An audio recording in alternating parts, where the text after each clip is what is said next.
Today I will try to explain to you through a story that which is greater, work or luck. So let's listen to the story carefully. Once, two people were fighting on this issue at the city intersection.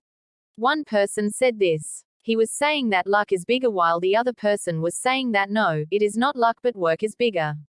On this issue, the fight between them increased so much that seeing both of them fighting, many people gathered around them. They went and the argument between them escalated so much that both of them started beating each other. Seeing all this, the king's constable standing there came running and arrested both of them on the charge of disturbing the peace of the city.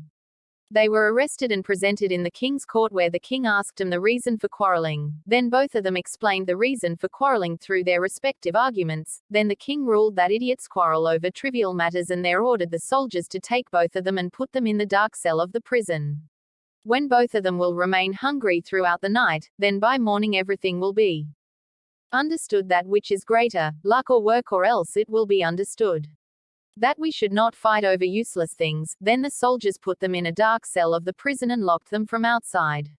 Now there both of them started talking to each other in a calm manner and said to each other that, friend, we should talk about this matter. We should not have quarreled so much. Just think, we have caused harm to ourselves and I don't know how many days we will have to spend in this dark room. Both of them started talking like this. If we had not quarreled, then at least we would have lived comfortably in the open air. There is nothing here, neither to eat nor to drink, there is not even a breeze.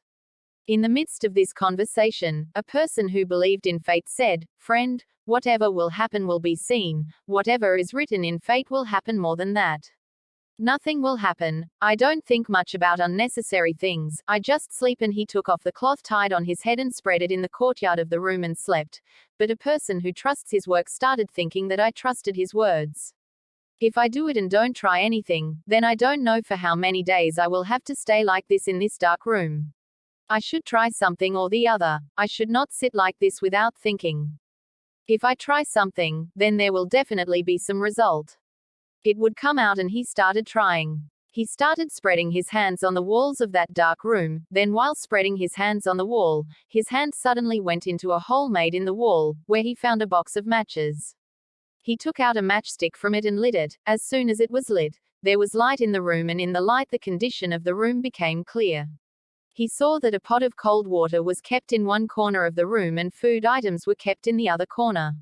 In one corner a cot was kept for sleeping and in another corner betel nuts and betel leaves were kept for eating.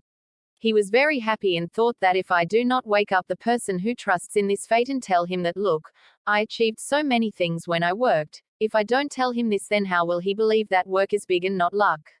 If I don't explain to him, then he will keep considering luck as big throughout his life. So he woke up the sleeping person and he said, had I slept relying on your luck, I would not have been able to get so many things and I too would have had to sleep hungry the whole night. He woke him up and showed him the entire condition of the room and also explained the consequences of his actions. The person doing the work said. He woke up the sleeping person by supporting him with his hand and said, let us both have our meal. The person who believed in karma took out a laddu from the box and both of them started eating it together. While eating the laddu, there was a lump in the middle of the laddu. A gold coin comes which is visible to the person who trusts in luck, and if the person who trusts in that work does not see it, then the person who trusts in luck silently takes out that gold coin from the laddu. He puts it in his pocket and after having food, both of them go to sleep while talking comfortably. In the morning, the king's soldiers come and take both of them out and take them to the king's court. Here the king told both of them that they will spend the whole night. Both of them continued to sleep like this. Or did you get some decision on your argument? Then the person doing the work told that this person who believed in fate had slept after spreading the sheet tied over his head in the courtyard of the room, but I thought that I should do something. Then I started trying, and then he told the king the whole story that happened in the night.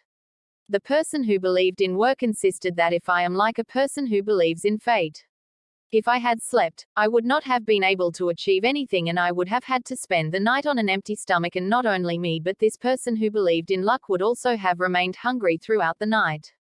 In this way, the person doing the work then said loudly, Rajan, my work is great, it has been proved in front of you, then the decision should be given in my favor only. Then the king said no. Justice is not done only by listening to one side, but only by listening to both the sides, a proper decision can be reached.